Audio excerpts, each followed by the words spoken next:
ಊರಿಂದ ಹೊರಡೋದಂದ್ರೆ ಆಬ್ವಿಯಸ್ಲಿ ಏನೋ ಒಂಥರ ಬೇಜಾರು. ಆದರೆ ಒಂದು ಸಲ ಮನೆಯಿಂದ ಹೊರಗೆ ಕಾಲಿಟ್ಟ ಮೇಲೆ ನಾನು ನೆಕ್ಸ್ಟ್ ಏನು ಮಾಡಬೇಕು ಅನ್ನೋದು ಮಾತ್ರ ಯೋಚನೆ ಮಾಡ್ತೀನಿ. ಶಿವಮೊಗ್ಗ ಬಂದೆ.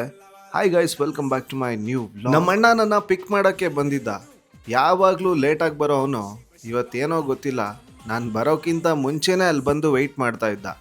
ನಮ್ಮ ಅಣ್ಣನ ಮೀಟಾಗಿ ನಾವು ಹೋಗಿದ್ದು ಅವ್ರ ಮನೆಗೆ. ಅಲ್ಲಿ ಸ್ವಲ್ಪ ಹೊತ್ತು ಟೈಮ್ ಪಾಸ್ ಮಾಡಿ ಯಾವುದೋ ಒಂದು ಶೂಟ್ ಇತ್ತು.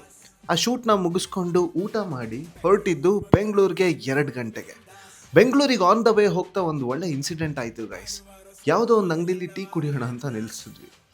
ಆ ಅಜ್ಜಿ ಮಲ್ಲಿಗೆ ಹೂವು ಮಾರಬೇಕು ಅಂತ ಹೇಳ್ಬಿಟ್ಟು ತಗೊಳ್ಳಿ ತಗೊಳ್ಳಿ ಅಂತ ಫೋರ್ಸ್ ಮಾಡ್ತಾ ಇದ್ದಾರೆ. ನಾವು ಹೇಳ್ತಾ ಇದ್ದೀವಿ ನನ್ಗೆ ಯಾರು ಗರ್ಲ್ ಫ್ರೆಂಡ್ ಇಲ್ಲ, ಬೇಡ ಅಂತ. ಅದಕ್ಕೆ ಆ ಅಜ್ಜಿ, ಇಲ್ಲ ನೀನು ಈ ಥರ ಎಲ್ಲ ಇದ್ರೆ ನಿಂಗೆ ಹುಡುಗಿನೇ ಸಿಗಲ್ಲ ಅಂದ್ಬಿಡ್ಬೇಕಾ. ಅಯ್ಯಪ್ಪ, ಆಮೇಲೆ ಬಂದು ದೋಸೆ ತಿಂದು ಗೋಬಿ ಮಂಚೂರಿ, ಪಾನಿಪುರಿ, ಮಸಾಲೆ ಪುರಿ ಎಲ್ಲ ತಿನ್ಕೊಂಡು ಅಲ್ಲಿಂದ ಕನಕಪುರ ರೋಡಲ್ಲಿ ಇಳ್ಕೊಂಡು 1 ಕಿಲೋಮೀಟರ್ ನಡ್ಕೊಂಡು ಆಟೋದಲ್ಲಿ ಮನೆಗೆ ಬಂದೆ. Thank you for watching this vlog. Love you all. See tomorrow. Take care. Bye.